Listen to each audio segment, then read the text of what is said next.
I'm Judy Terzotis. I'm president of the Daily Advertiser. I want to welcome you to our first Meet the Press event. You know, at the Daily Advertiser, it's our mission to help our community connect, act, and thrive. And this is just one way that we really strive to fulfill that mission. So I'm excited about tonight. I think it's going to be very enlightening, and we're thrilled to have Amy Jones with the Edge Ideas be our facilitator and our moderator. So I'm going to bring Amy on up, and we'll get started. Thanks for coming. Hi. Come on, we're out of work and we're in a bar. Hi. My name is Amy Jones, and I do have a PR and advertising company here in Lafayette called the Edge Ideas. But years before, I'd like to say my former life, I was a member of the working press for, better part of about 8 or 9 years. Back in the mid-90s, I was the first woman to be named a sports director in Lafayette, Louisiana. And this was long before it became very popular that every newsroom had to have a woman that was on their staff. And I always say that it was a big thing that in the mid-90s, Lafayette, Louisiana, of all places, took a shot and did it. And I remember at the time that the news director would poll anybody that would call the newsroom and ask if they would be okay if a girl did sports. And I think he got enough yeses and I got the job. And so it was always something that I find that I go back to those roots. But it was really an honor for me when I got the phone call asking that I want to moderate this first ever event of this kind. And I think more so than ever, it's important for us to be able to hear from those that are really dealing with the news day in and day out, and be able to talk to you guys in a way that is very open and very honest. And so our panel, and I begin talking with the man that's right here to my left, James, I don't want to say that last name. Flaxenhart. Flaxenhart. Call me Flax. Great, you're going to be James Como for the rest of the document. We can say that around here. All right, next to him, he's with the Daily Advertiser. He'll be speaking from the print media. Ian Ozine, the executive director for KATC, is our guy there in the gray coat. Chris Welty, the news director for KADN Fox 15 and the new KLAF, the NBC affiliate here. The gentleman in the black jacket. And then in the blue, I love the way you guys wore all the news colors. Very appropriate. All the way to the left, Kyle Brinkman, who's the news director for KLFY News 10. And we're going to get right into it. And I'll tell you the format of how we're going to do this is a lot of you have sent questions in of things that you wanted asked. So some of the guys are going to answer all will respond to the questions. Some that I have are going to be specific for a particular news outlet. After that, we're going to open the floor up. You guys will get to ask whatever you want. And then finally, we're going to wrap it up that they're going to sit at tables and you can actually visit with them one-on-one. Again, the point of this evening is really for it to be an open, honest dialogue. And for us to really kind of get to the bottom of what some of these questions are. And I'm going to start, I think, with the big one that is the buzzword du jour, fake news. Right? I mean, everything is fake news. And in the meeting that we had before this, I brought up the point that it's starting to feel more and more that the word fake news is used to describe something you don't like or you don't agree with. It's easier to just dismiss it as that, and especially in it's no more the digital media, it's now, I find, just the social cycle that we're dealing with. And from that perspective, what does that mean? So guys, I'm going to ask each of you, what is your definition of what fake news is? We start with, yes, James Como, we'll start with you. I'd like to thank everybody for coming tonight. I'm glad this event has alcohol, like all successful events. I'm from New Jersey. Apparently there's no security in Louisiana. I got right into Louisiana and nobody's asked me to leave. I think fake news, I agree that it could be defined as news that you don't agree with, and I think it comes from a frustration with institutions that don't work in this country, with the cavalry not coming, with things that have been broken for a long, long time, like immigration and deficit spending. And we've been waiting for any political party to fix them, and I think our frustration allows us to many of us to just have a simpler way of negotiating what we hear. It doesn't feel like fake news to us when we're trying to get to the bottom of the question. It's easier to not have an open mind and listen to something that we may disagree with. So I think that's the classic definition of it, and I hope we get back to fake news a lot. And we want to talk about how it doesn't feel fake to us, how we choose stories, how we prosecute those stories, and how we stay engaged with our audiences to do news that's real. And the only other thing I would say is that one of the reasons we want to have this event is not only to deal with that, but to try to distinguish ourselves as not the national media, where so many ideas about how the media behave come from in culture and society. We are not them. So I'll pass the mic over. You know, James, I think you sort of touched on it perfectly, that people have this misconception that if they hear something that they don't like, that it is fake news. And especially on the national level, from the bigger outlets, ABC, CBS, Fox, NBC. But here on the local level, I do feel like people believe if they don't like the story you're reporting on, or they think it's liberal, because we are in such a conservative area, they deem it fake news. And they have to realize our stories go through so many vetting processes, and there's a huge conversation before that story ever goes to print or goes on air. Oh, I've been around microphones my entire life. This is the first time that's ever happened. The problem with fake news is whatever you want it to be. Say, for example, we do a story tonight about a dog running loose and gets stuck in a tree. Somebody might not like to say, hey, that's fake news. The fact of the matter is fake news is in the eye of the beholder. For me, fake news is The Onion, Weekly World News, anything that comes from professional wrestling, that's fake news. But the fact of the matter is, we deal with the truth, the whole truth, nothing but the truth, so help us God. Fake news is a buzzword, almost what bias was 10, 15, 20 years ago. The media's bias. Now the media is fake news. It's a phrase that's used to denigrate us, to denigrate the profession, and to make certain folks feel better about themselves. That's what fake news is to me.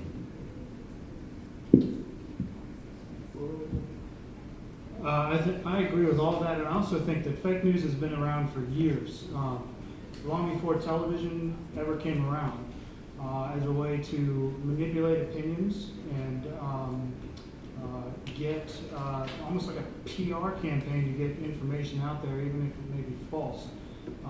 And I think we call it fake news now because it's been labeled.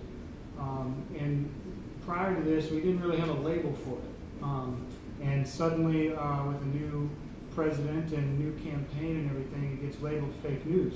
So I don't know that it's so different than it has been in the past. It's just that it has the label now. And because we've dealt with fake news all along, especially with social media and Facebook and everything that gets put out there. But we never heard it labeled as, oh, this is fake news. And so I think that's one of the major differences now, is that it actually has a label. And the sad part about all of this is there are websites where if you want to find fake news, you can. You look at any clickbait story, any link that's there to sell advertising or make money, you can find fake news. For example, the story about Hillary Clinton and whoever it was with sex slaves in a pizza shop, that was fake news, but someone believed it and went open fire inside this pizza parlor. A 22, 23-year-old former college student who was working on a congressional campaign decided that it would be a great way for him to make money by writing stories, none substantiated by fact, about Hillary Clinton during the lead up to the election. He was getting thousands of hits a day and was clearing in 1 month $10,000. And then he had a change of heart. His conscience hit him and said, maybe I shouldn't do this anymore. The New York Times did a story about it. Turns out he was working for a congressman. He wound up losing his job because of it. Fake news is there. People are writing fake news. The problem is those who complain about it are looking at the wrong people. Well, and I think that brings the question up, that when you look at everything that goes around with this, there is a story that is created to back up almost any opinion that anybody has. But as members of the working media, what do you guys do to combat the fact that you're lumped in with that now? You know, these clickbait stories are shared just as much as something that you guys produce. Anyone? I open it up to any of you. I think that in our news culture, in our newsroom, we always just say, just keep doing what we're doing. We might get lumped in, we might get labeled, but we know the truth. We know the truth of what we do every day, and we have to just keep moving forward. Because if we get too distracted by, oh, that's fake, or all the labels that are put on us, then we really get away from our real job, which is as journalists. And so simply by staying focused on what we do every day here locally is one way to combat that. One way, I'm sorry, Flax. Well, at the newspaper, we try very hard to verify what we have heard. I always like to say two things about the craft. When I was a reporter in my first year of reporting, which was in 1720, an experienced reporter said to me, I said, Jimmy, if your mother says she loves you, check it out. And I said, well, my mother would never lie to me. He said, no, that's not the point. There is stenography, which is writing down what people say and putting that in your story. That's not what we do. Reporting is checking what you hear. So every wonderful story that ever has come out has come from that simple, single-stroke engine process of checking out what you hear. So we combat fake news by checking out what we hear. We're here tonight to try to assure you that we do that, and we can discuss it story by story. The second thing we have are checks and balances. No one can write something and send it out online or put it in the paper. We try to have our stories edited for balance, and we try to have each story or editorial show the thought that has gone behind it. And sometimes we fail, it's workmanship, but most of the times we keep our eyes on that as a measure of success. Which brings me to my next question, and Kyle, I'm going to start with you on this. Just for our audience's purposes, what is the editorial process that happens in each of your newsrooms? Because it's different in each particular outlet. It's hard to be brief on that because it's rather lengthy, but every day we have editorial meetings in the mornings and in the afternoons. And we sit there with all of our reporters and we go around the room and producers and everybody involved, and we talk about story ideas for the day. We question, where did you get that idea? Where did it come from? Our reporters have beats that they check on a regular basis, which means they're calling the police department, sheriff's department, city halls, and checking on them. And they're responsible for those areas. And then as the day progresses, they get their story assignments, and in the afternoon we review all of that all over again. And then our company, next to our media group, has a very strict set of rules that we must go by, that every story has to be checked several times before it hits the air. Video has to be checked, and before it goes online. Some stuff slips by, and we take responsibility for that and make sure we fix it as soon as possible.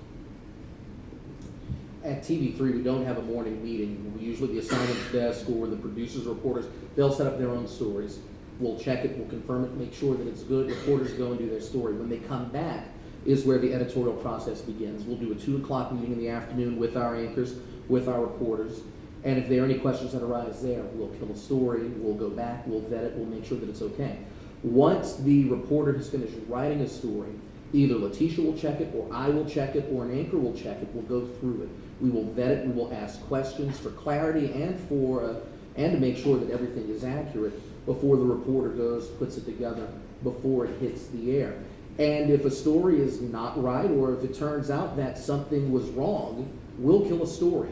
It happened last Thursday. It was one of our reporters, Valerie Ponsetti, came up and said, "Ian, I think I just lost my story." She explained to me what happened. I said, "Yeah, you lost your story. So let's scramble to find you something so we can get you on the air at 5 o'clock. Sometimes it happens. But we will not go on the air with a story that is false just for the sake of filling a minute and a half with a package. We make sure that it is factual, and at the end of the day, we have to make sure that it's something you care about, that it appeals to the person. That's the biggest part of the editorial process. Not whether or not we want to stick it to a certain group of people, but whether or not will you on the other side of the TV care about what we're doing. That's where our biggest bias is. The bias is, does anybody care about this? Yeah, just like Kyle and Ian, our process is very similar. We have a 9:30 meeting and a 2:30 editorial meeting.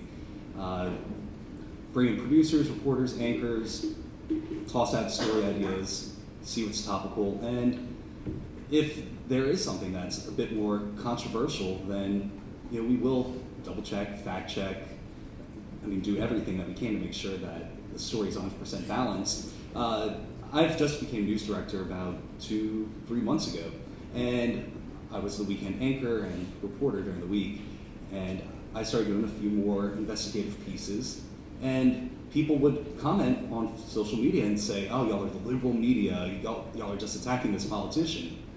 False. We fact-checked, we pulled public records, and some people just don't want to believe that it's true, no matter how much you can present that, hey, these are clearly the facts.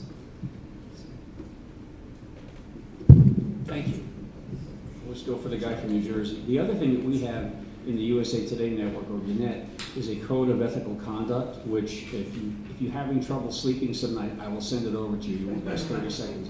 But it's got standards on confidential sources, on corrections, on fair reporting, on not misrepresenting yourself, everything you could possibly think of to keep in the middle lane of reporting.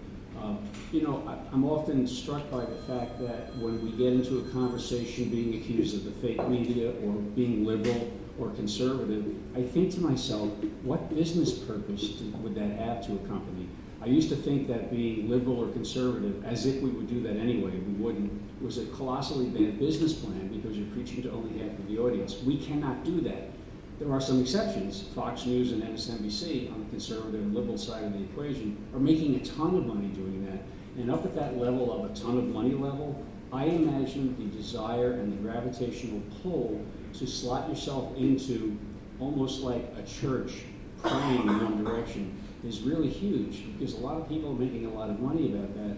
And I would just say, I'm way off point, if you're on television and you have a 2-hour show and you're giving out 15 opinions about things going on in the national scene, they're your opinions. You can't possibly check it out like if your mother says she loves you and have a show every day with that kind of drumbeat. So anyway, there's no business purpose for fake news for us, especially at the local level. Everybody here is pretty much trying to tell you that we are checking things out. And I would invite anybody who ever reads anything or reads a fact to not just accept it because somebody said it.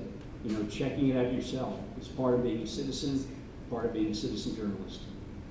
Let me ask this of the audience. How many people in here are journalists, have a desire to go into journalism, or have anything to do that they want to be a member of the media at some point? Okay. And everybody else just concerned citizens? Good, fair enough question. Let me ask this. How many of you think that reporting, especially in this market, is biased? Be honest. No, be honest. I say this. How many people think that when you see something, it's a biased story one way or the other? Okay. And so, Chris, I'm going to ask you this because you still actively report. Yes. You and I have had many conversations about the fact you take some brutal beatings for some of the stories that you go out there with, and people saying that, oh, you're being biased, you're being biased. How do you stay disconnected? Especially now, when you get into it in an investigative story, it becomes something that you kind of live and breathe to bring the story to life. So let's talk about reporting bias. Yeah, I really think that you have to, number one, think with your head, not with your heart. You have to distance yourself, put feelings aside, and fact check. Because people will come to me and say, oh, well, I have this wonderful investigative story idea that you'd be perfect for, and you're the only one that I think can do it. Well, yeah, I love the story idea, it's great. But at the same time, before I go on air without checking anything, I'm going to pull public records. I'm going to interview different sources, whether it's a lawyer or a certain expert in the community, to make sure that the story is fair and balanced. And I'm going to reach out to that politician, if it's a political story, and I'm going to give them every opportunity to respond. And most of the time they won't. It's just the nature of the business. They don't want to. But we will make more than one phone call or send more than one text, more than one email to get that fair and balanced story as much as possible. Kyle, let me ask you, I know that you guys are constantly getting bombarded with people pitching. How do you decide what's a story that you're going to take and you're going to run with? Frankly, from people like me, that, we're calling, we're giving you our best angle on it, we're hoping that you bite. When do you? It's a complicated question because every story is taken on an individual basis. But you do have to look through it through the eyes of even people who are trying to pitch you an investigative piece or just a basic piece. They have their own bias that they're bringing to you and are trying to influence you into doing something. So you have to be really careful about those and know that, ask the question, well, what is that person's agenda? It may be something simply as well. Their agenda is to get you to come to their event, or their agenda may be to try to take down a political figure in town. There's been some example, and most of the bias comes in during election seasons and politics, and we've all learned Louisiana politics is a lot of fun, and it can be very dangerous too, because they're very good at trying to use the media to promote their agenda and tear down their opponent. And the best we can do in some of those cases is just report on what's happening without giving an opinion. I believe the judge race is a great example recently. I don't think any of us reported anything biased in that. We just reported the facts. The St. Landry DA tried to get one of the candidates saying that she was not eligible. And the judge agreed with that. Then that got appealed, and she is eligible. There was no bias on our part in that. We just reported the facts, and all of us reported the facts. So you have to basically know that in every situation, somebody pitching you a story, first question is, what do they stand to gain out of this? What is their angle on this before you move forward? So let me ask this, because you bring it up. We talk about politics, but it seems like we're living in the age where political cycles just never end. I mean, we go from one thing into the next. At what point, and I'm going to open this up really to whoever wants to take it, when do you say enough? When does it get to the point that it's enough? You never tell anybody that's enough because you don't want to burn or napalm any bridges, because you never know when a source is going to give you something that is worth looking into. It's like finding a diamond in the rough. You're going to go through 100, 200, 300 story ideas, story suggestions, phone calls, emails, Facebook posts in a day. And most of them want to see their little kid in an aw-sha moment on Good Morning Acadiana. That's their idea of the story. They want their little 5-year-old bit of sunshine on TV. There are others who, as Kyle mentioned, want to see a mayor of some village get brought down. They bring an agenda to it. But every now and again, you'll get a tip saying, okay, the feds are investigating such and such a person. Or you may want to look into this. There's XYZ government agency is running a deficit. They're running into trouble with the legislative auditor. You may want to make a call. So you never tell anybody, stop sending me material, because you never know when one of those bits of information will turn out to be true and will turn out to be your exclusive lead at 5 o'clock and be the next big story. You never tell anybody, that's enough. You take it, you welcome it. You may not pursue the story. You may find out the story they pitched isn't worth it, but they may come back to you again with a story. It's like baseball. Sometimes you're going to bat above 400. Sometimes you'll be below the Mendoza line. Just depends on the day. Answer that for us. All of our outlets have, to some degree, metrics that describe how audiences consume our behavior. In my company, we seem to add a new layer of complexity every hour and a half. So we can tell what you read based on who you are, what your demographics are, when you read it, is your reading habit different on Friday than on Tuesday, morning or afternoon. We can tell how far down you're reading the story. We can tell what other stories you read when you visit one of our websites, and so on and so forth. And it is really liberating because aside from the core curriculum of what we do, which is watchdog and investigative work, or representing small people against institutions that they have no control over, we are increasingly putting content choices in the hands of our audiences between boring stories and clickbait at one end. We like to do solid stories that resonate with readers. We never know what that's going to be, but we keep an eye on our metrics so that we can give our readers what it is that they like. And they will tell us, for instance, by the metrics coming in when they're done with the story. It could be, we're done reading about Clay Higgins now. He's great, he's cool, he's a cowboy, we love him, enough, we'll go on. When I was covering Superstorm Sandy at the Jersey Shore for a year later we began to see those stories of hopelessness and heartbreak and loss. Nobody read them anymore, they were done with them. So that really helps us, decide what is good, what is hot, what is resonating. Let me ask this, how many in the audience has shared a story from a local news outlet on your social feed? How many of you share the first story that you read about an activity, an event, or something that's going on? How many of you, the first one that you see is the one that you share? So some of you will read it 2 and 3 times before you share it. Okay?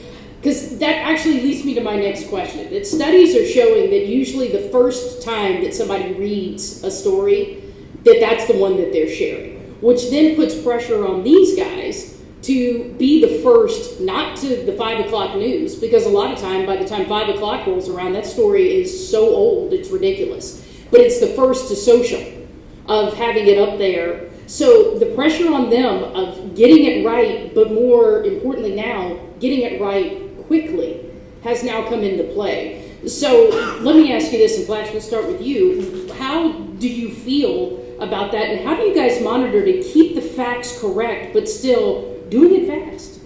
Well, we'll hold something if we don't have it right. That's one of our principles of ethical conduct.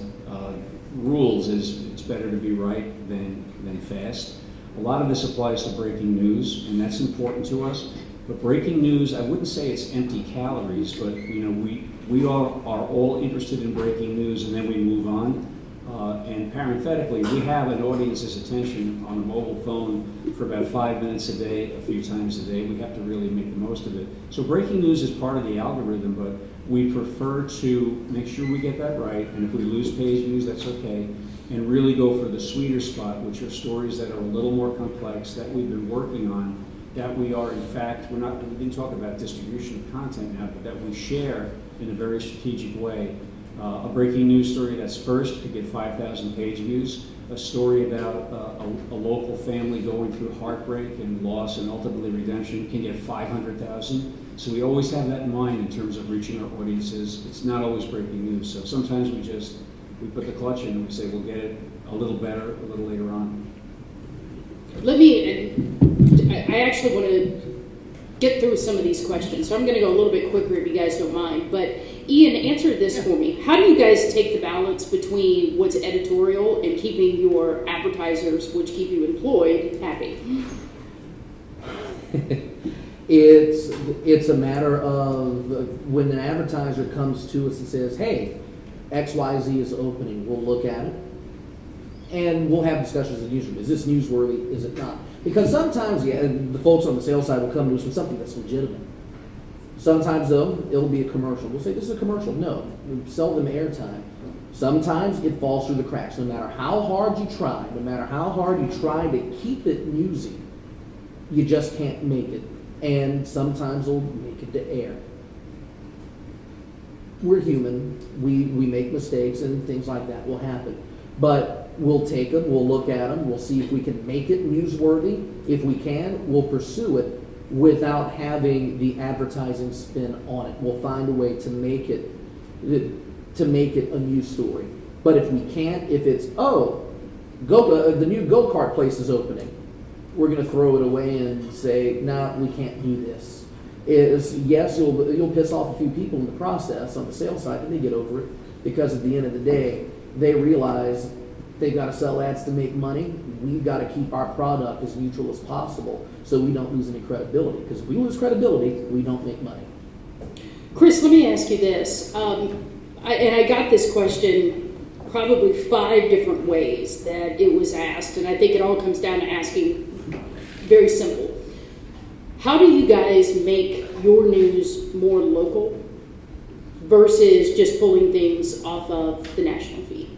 Yeah, absolutely. Well, we try to, since we are a news station, a lot of our reporters are not from the area. So originally they were pitching national story ideas, trying to localize it. And as a news director, that drives me nuts. Sometimes, yeah, it's a great idea. We go with it. But I've asked them to get out there in the community, start mingling, meeting people, and really building that community relationship. I think that's so important to have a community relationship, because then people start feeding you ideas. They are like, hey, Chris, I don't know if you knew this is going to happen on Monday next week.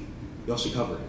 And sometimes, like Ian said, sometimes it's legit, sometimes it's a commercial, and you say, no, we're not doing that. But I think it's super important to just get out in the community, listen to people, and have those conversations, but mainly just listening to the people around you, because you'll learn so much and you'll come up with local content that's unique and original to your station. Kyle, do you ever think that there's going to be a pendulum swing back where people begin to trust the press again, or do you think that it's basically going to be that the press kind of remains this fake news enemy? It'll only get worse. I think once CNN, Fox News, MSNBC, all those 24-hour news cycles started, it just kind of started getting worse and worse as far as the labels of biases and everything. And I watch those channels too, so I'm not disparaging them. I just think that that's where it started, and I don't see that changing. And I think news is beginning to be separated more and more and more into categories.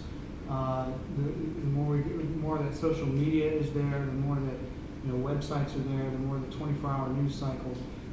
So all we can do locally is stay local and try to help everyone understand in forums like this, and as best we can, that there really is a separation for us between local news and national news.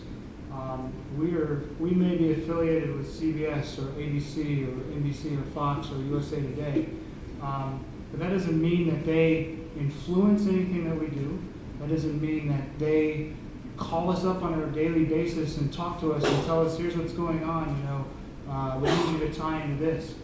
We have full autonomy over our own product, and that's what's important, and that's what's most important to the local communities. So I think that the national level will continue to be labeled further and further.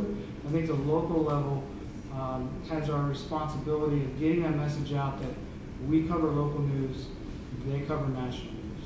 And to build off something Kyle said a second ago, in the case of ABC, they're calling us, not telling us what they're doing, but they're calling us begging for content. They're saying, hey, what are y'all doing today? We're looking for something from the southern region. We need to feature that part. Do you guys have anything interesting? Or there's a major breaking news story, say, for example, the flood. They're saying, hey, we want all of your packages, everything you've done today, so we can run on world news tonight. People don't realize, but national news is actually more local than you think, because they're pulling stories from local affiliates to fill their half an hour. So whether it's Scott Pelley or David Muir or Lester Holt, they're telling your stories and pulling them from your local affiliates to fill their half hour of national news. When I was in college, I had a professor, and I'm sure everybody's heard the adage, right? If it bleeds, it leads. So here's my question to you guys. Is that still true? Not as much as what it used to be. We'll have, back in the day, it seemed like you had a murder or you had video of every shooting that happened. Nowadays, we'll give it 15 seconds. We won't do a full package on it unless it's something major in the community.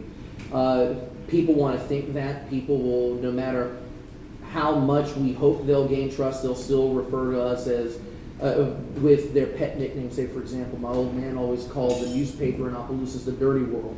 People will always think of the media as out to get them, depending on what their line of work or experience is.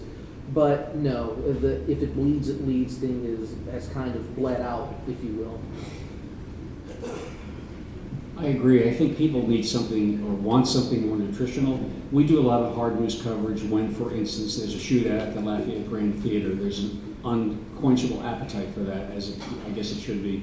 When we had the hurricane with no wind in August and it just kept on raining and flooding, we will devote the entire staff to that. But a murder, a traffic accident, people have that in their mind. They want the facts, but they don't want to just read the story forever. I've been around long enough to remember when we all covered carjackings. It's as if we discovered them one sunny day in August, and then there were a spate of them, and we covered them like it was the only thing happening. And then one day we just stopped covering them, and they ran a cycle. So we examine what we do in terms of it bleeds, it leads, but we try to do something a little more in-depth and a little more resonant. Let me ask all of you this, and I want to get a chance because I want you guys to start asking questions. And a lot of these that you sent in, all great questions, but a lot of them dealt with a lot of similar issues. So I've got two actually left that I want to ask, and then we're going to open it up. The first being, and this 4 different people asked this, how can the community assist local media? Just send us your ideas. Email us, call us, Facebook. We're here and we're listening. I think you have to give us feedback. And through social media, through Facebook, tell us when we're doing something wrong. Tell us when you don't like something we're doing. I think that changed the if it bleeds, it leads landscape, because the community told us, look, that's not as important to me as maybe the Pope making a decision that affects Catholicism. And there's been times when a story like that would be the lead story over, a murder or a shooting somewhere. And a lot of that has to do with community feedback, Facebook comments, and our websites. I think we all kind of monitor what clicks on our websites. We have to, because we are in business. We do have to make money and pay people. And sometimes you'll see that the latest mugshot is the most popular story for some reason. And then sometimes you'll see a local decision made by county or parish or city government is the top story. So that gives us a lot of feedback also. Feedback, yes. Submitting story ideas, yes. But the biggest thing is patience. News takes time. We're not necessarily ignoring you. We're vetting the sources and making sure that what you've given us is a story.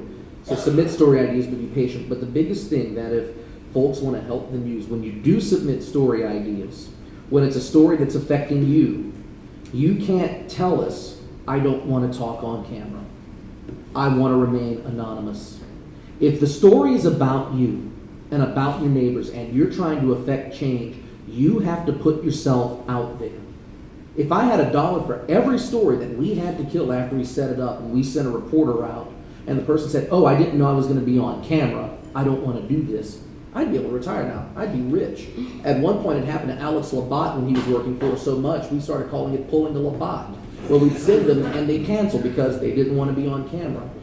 So if you want the news to help you, if you want to submit a story idea, that's fine.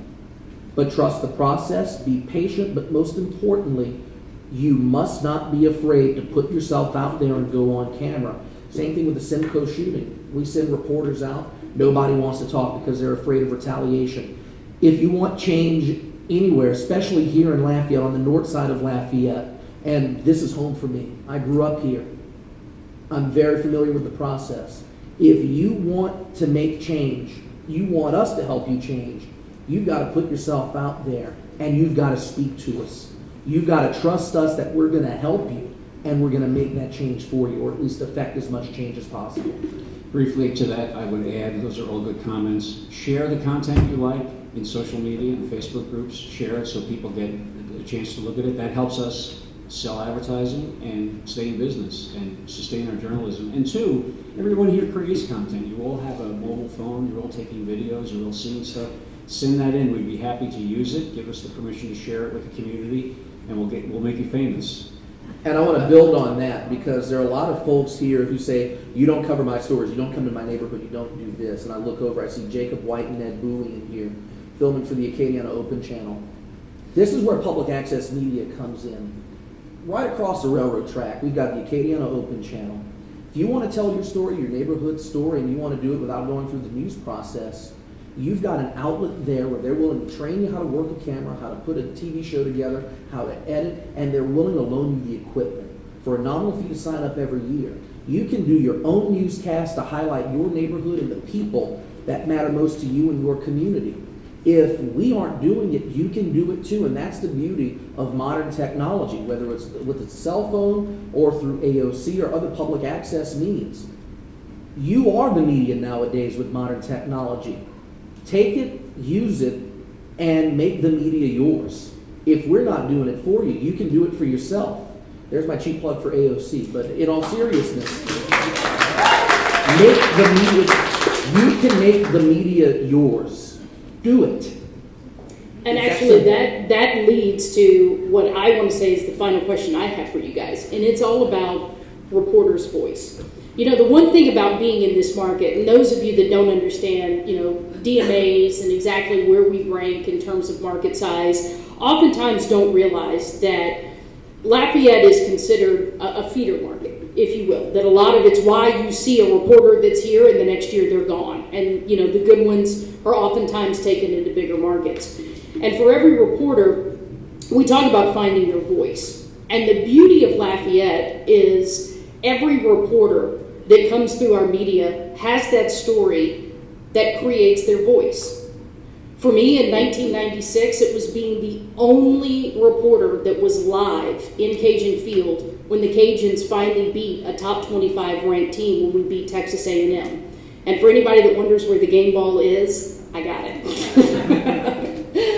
But my point being in all of that is that every reporter has that story that you see, they suddenly come into their own. For Jim Hummel, for example, if any of you watched his reporting on the Mickey Shunick case, when he put that final retrospective together that went through the months and months that he had been working on it, as a viewer, and I really don't know Jim all that well, but as a viewer, I remember saying, and I think I sent it to Letitia, I sent her, who's the news director at TV3, I think I sent her an email and said, Jim Hummel has found his voice. So I'm going to ask each of you, what story would you say in your career is that one that you either produced, that you covered, that you were a part of, that you think created your voice? Flax, I'm going to start with you. I think the stories where I found the most voice or did the most sophisticated job was when it was a big story and it led to some outcome that left the whole arena better than I found it. And I think it might have been covering Superstorm Sandy, where I was writing columns and we were running food drives and we opened up the newspaper building for people to sleep in and recharge their phones. It looked like Noah's Ark. And throughout that year, we punctuated our news coverage, because you can't eat or get warm from a story, with all sorts of food drives and blanket drives. And that year ended with Sandy Solutions, which was a huge event at the Asbury Park Press where I worked, where you could come in literally and get anything you needed, bond with other people who had been out and down on their heels for a year, speak to all sorts of professionals who wanted to do things for free for you. And it was in that cadence of stories and columns and helpfulness that I think, if I didn't find my voice, it was really the story to which I brought the most fully formed voice. I guess for me, I'd have to say through the investigations that I've done recently, looking into politicians, their history. Very recently, I put my old employer under the spotlight. I worked for the University of Louisiana at Lafayette and realized that they were doing some shady things with students' fees and money. So I think through investigations and that whole process. But was there one that became, you were like, this is it. This is what I want to do. When I'm going to be on the air, this is my passion. Honestly, I think when I put Clay Higgins under the spotlight, Clay challenged us every step of the way and wouldn't want to talk to us on camera. Said that we were the liberal media, we were lying. When I did a public records request, had thousands of pages of his emails. Sort of hard to lie when you're using his own words against him. I'm not going to lie to you. I don't know if I found my voice yet. I don't know if I'm being modest or what, but I'll defer the answer to Letitia on this one, because when you work in a newsroom, from the year and a half I was at Channel 10, I've been at Channel 3 for 5 years now, your reporters and your anchors are your voice as a producer. They take what you put in ENPS or in teleprompter, and they make it theirs. They are my voice. As a guy behind the scenes, I don't know if I have one. Sure, I write web copy. Sure, I broke the story about When a Man Loves a Woman, Percy Sledge. When he passed away, I broke that story. But when it comes down to all the other stuff that we've done, the reporters and the anchors, they've done a hell of a lot more than I'll ever do as a producer, as someone who's writing a show. I'm not going to take credit for anything they've done. So unless Letitia says otherwise, I don't know if I've ever found my voice or I've had that story yet. Maybe one day it will come. Thank you for your honesty. Kyle? Yeah, for most news directors, finding your voice means your newsroom finding your voice. And so I would say for Lafayette, it started probably with the tragedy of the theater shooting.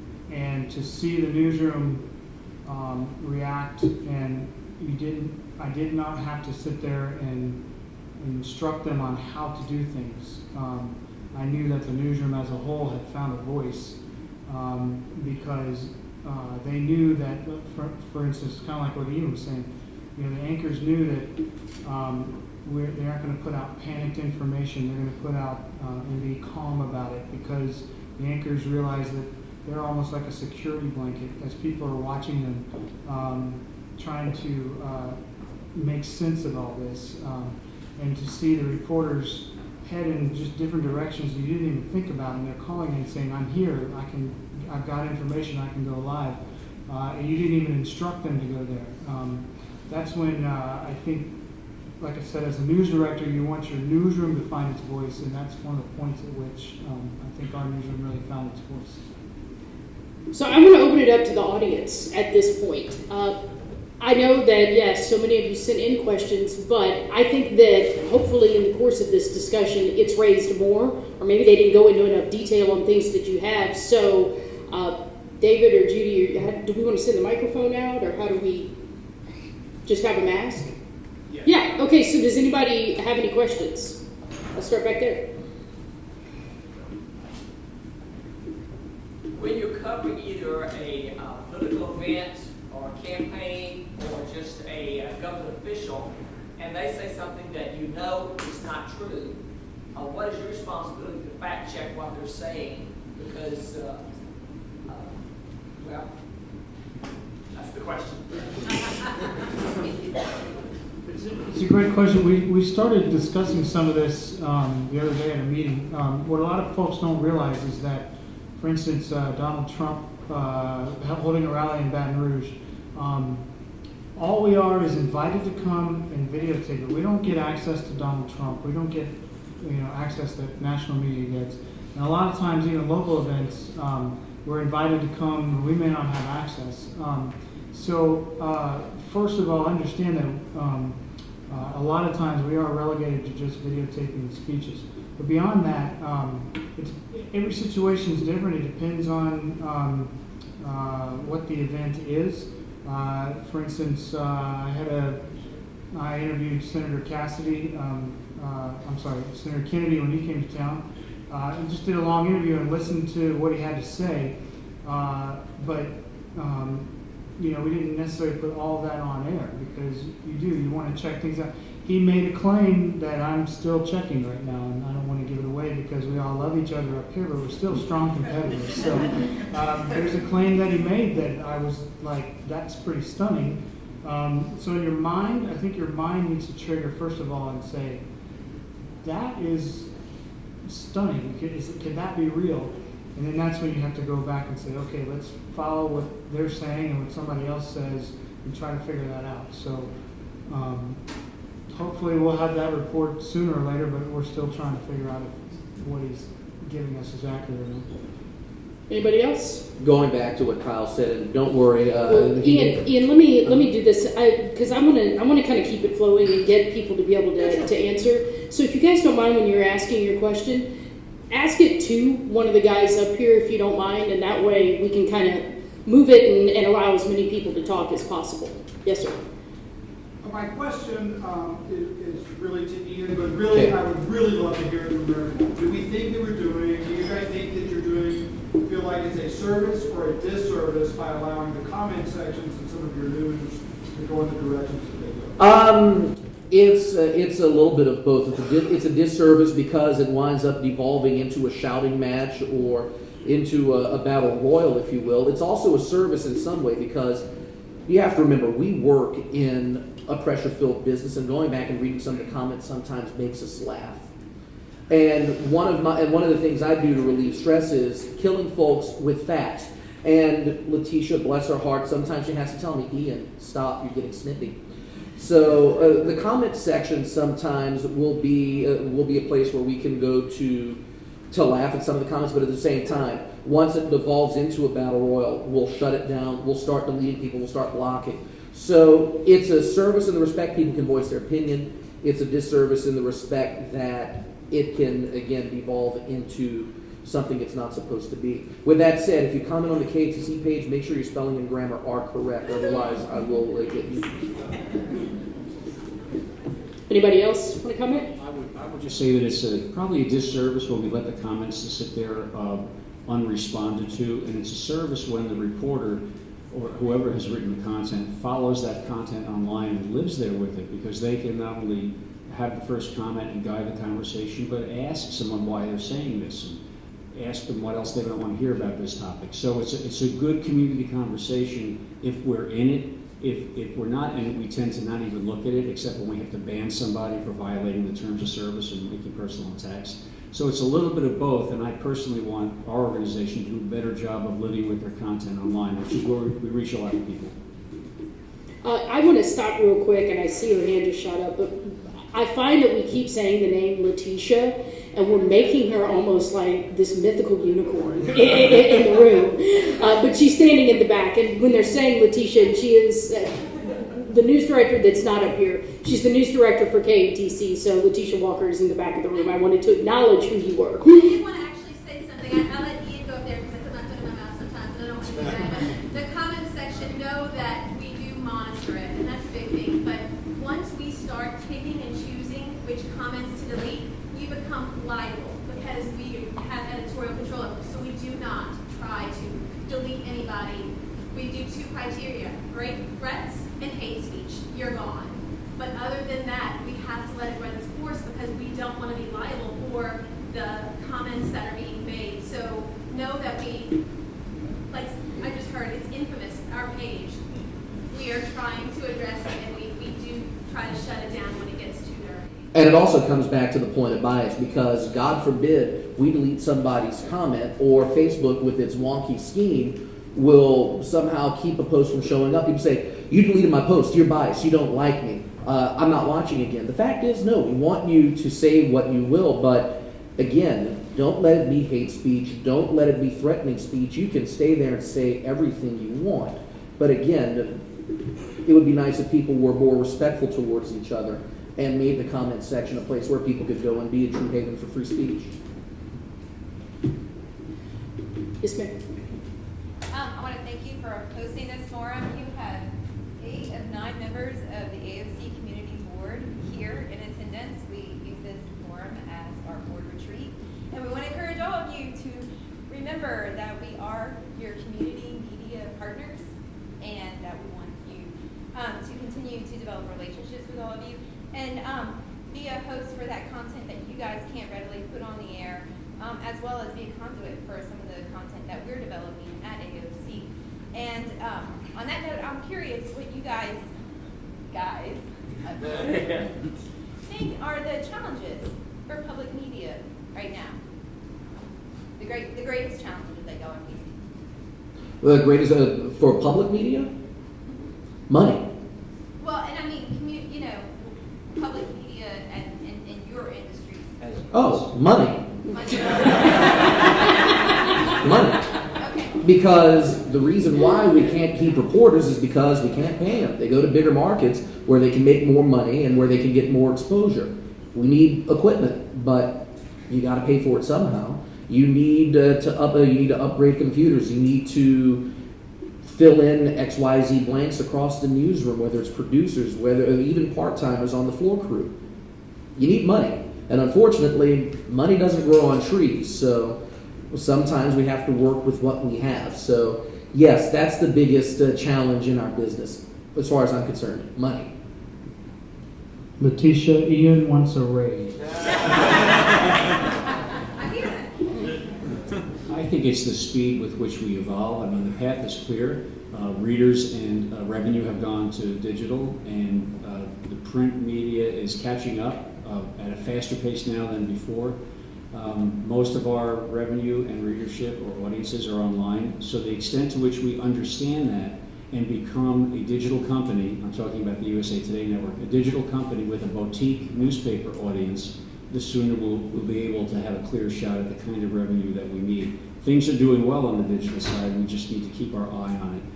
And I've been I can be forgiven for saying, I still want my newspaper. I sort of do, because I've been there forever. We have to make sure that everybody in the company knows that we're a digital company and all that that means. And I will just bore you further by saying that we derive money not just from content and newspapers and subscription sales, but from events and apps and ticket sales and other things that are part of journalism's new template, which is it's really a face-to-face thing. It's not just stories. And face-to-face is really cool for us because we want you to know us as people. You should be able to call me and say, Flax, that story was stupid, and I want to listen to you, and I want to have that kind of relationship. So it's evolution and it is money. It's really money, but evolution is a big part of getting to it. I agree. Anybody else? Yes, ma'am. Well, I'm one of those old-fashioned people that still depend on having a daily newspaper on my every morning with my coffee. And when I moved to Lafayette in 2003, one of the ways I used the paper, or a lot of my friends did it, was I always read the editorial page, because I thought, how am I going to know about the community if I don't see what people were writing in, or, that was the way I educated myself when I moved here. So my question to you is, how do you select what some of the comments I read, the letters are like so outrageous I can't even believe it, but how do you balance what's on there and what you decide to print in terms of your opinion columns? Well, we publish almost every letter that we get unless we make a mistake. People do not write to our newspaper as much. If you disagree, okay, then there might be a 5-letter per. Can we talk over at the booth later? Absolutely. I'm going to publish your life story beginning tomorrow, a serialized form. But, You don't know Kathy Roberts? That's a good idea. The editorial page, people, as it turns out, are not waiting for newspapers to write editorials and reading them with an open mind and saying, oh yeah, I'm liberal now, or yeah, I'm conservative now. It's just that the whole editorial page has lost its magnetism for many people. They want their political views or choice of restaurant or choice of an idea kind of validated by people in their own age group, so on and so forth. So beyond that, we try to have a balance of views, and beyond that, no matter what view we put on the page, we wanted to show the reasoning as to how we got there. The Daily Advertiser does not believe that a liberal idea is good just because it's liberal, or that a conservative idea is good just because of the name, or that there is any one way to look at things. We're fiercely independent, and we try to let the editorial show how we got there, and if it doesn't show that, we failed. But that's what we try to do. We had time for one more question, and then we're going to break these guys out into one-on-ones. So, sorry, you're the one that I'm not being blinded by the light, so. Yeah. Okay. Hi, my name is Brenda Adams. I've met you guys today. I'm a youth director in the city. And at one time, let's say 10 years ago, we put on the Martin Luther King pageants at least 30 I was being interviewed by Channel 10. Things was going well, it was filming and everything. And he just started packing up and everything and said, we gotta shoot you on Simcoe. I was kind of hurt, still hurt today. I have never told you guys this. We put on a pageant every year in January. I get to see the TV people, the newspaper there. And if there is a clipping, it might be like a minute. And we're dealing with the youth. January we had a pageant, we had a young girl that goes to TNA Landry, that won Queen. There's a bus trip to go to Selma every year for the last 18 years. Our girls go participate in their pageant. I've sent the information. Nothing was put on the newspaper. Nothing. I mean, but it's fast to say we see a lot of shooting. I want to see some good news on these youth, not just killing. Well, first of all, I apologize for that, and I think we can all say that we've experienced situations where our crews in the field said the wrong thing or did the wrong thing. No one should ever just pack up and say, gotta go, and just without an explanation. A lot of events are, my sister went into public relations and she said the same thing. I can't get through to these TV stations. I've got these events. And I told her that, the best way is to find some personal relationships because you are one of 1,000 that are coming in saying, I got this, I got this, I got this, I got this. And it's a lot of white noise to us that it just doesn't get through. And admittedly, a lot of the ones that do get through are the ones that have a relationship with someone. Someone that can say to me as a news director, hey, Kyle, this is pretty important. I know it just came in through an email or whatever, but this is pretty big. And that's hard to do, so sometimes those personal relationships start here where you meet us. They start where you meet a crew in the field and get their card and talk to them, or just by coming by the TV station and having a conversation. Because, and I'm sure they're all vouch for that, we get flooded with so much stuff that it's hard to hear through that to say, wow, that's pretty neat. That's important. That's a good news story. And the biggest thing going with that is if you send an email, again, it becomes part of that white noise, or some people will mistype the email address and not realize that it bounced back. So it's nothing personal when it happens, or it could be as easy as we just don't have enough people on crew that day because somebody's on vacation or because they've already been assigned. But Kyle's exactly right. It's a matter of personal relationships, and hopefully we can start a personal relationship this evening, and then maybe get you and get your crew into the woodwork as it was, and get you some of that coverage. You're right. We do need more good news. It's just a matter of how do we balance that with everything else. But I appreciate your question and your comment. Thank you. So in that vein, if you want a little hint, and I'll give it to you, put it in your phone. Flax has a daughter that wants to see Cajun way of life. Give him ways that she can see alligators. Welty has a new house. You can find him at the plant department at Lowe's.